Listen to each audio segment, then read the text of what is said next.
আজকে বেসিক্যালি রান্না করব লাউয়ের মালাইকারি। আমি লাউটাকে ওরমভাবে কেটে নিয়েছি ডুমো ডুমো করে, এটা একটু গরম জলে একটু বয়েল করে নেব।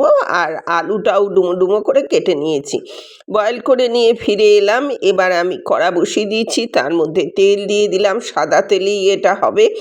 আলুটাকে তুলে দিলাম, আলুটা এবারে একটু ভাজবো।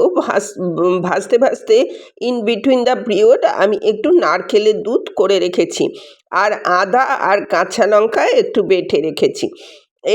এইটা নাড়তে নাড়তেই আমার সমস্ত কাজটাই রেডি হয়ে যাচ্ছে।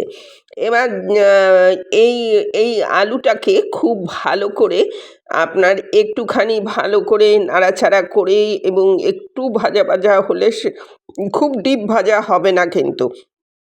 তারপরে সেদ্ধ করা লাউটা, যেটাকে আমি একটু হালকা বয়েল করে রেখেছি, আলুটা দিয়ে এই লাউটা দিয়ে দেবো, সরি লাউটা দিয়ে দেবো, লাউটা দিয়ে দেবো। খুব বেশি বয়েল করবেন না কিন্তু, খুব সামান্য একটুখানি করবেন যদি আর বুড়ো লাউ হয়।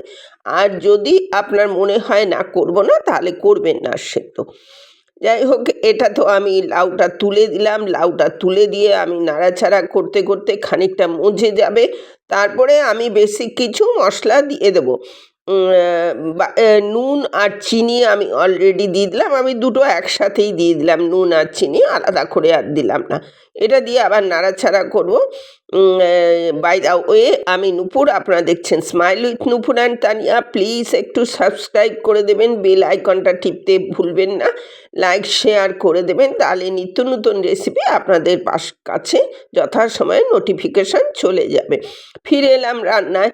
এবার আমি ওর মধ্যে হলুদ দিয়ে দিলাম, আর জিরে আর ধনে একটু, আর সাথে লঙ্কার গুঁড়ো, লাল লঙ্কার গুঁড়ো, বেসিক কিছু মশলা দিয়ে দিলাম। এতে বেশি মশলা লাগে না, কিন্তু অত্যন্ত সুস্বাদু হয়।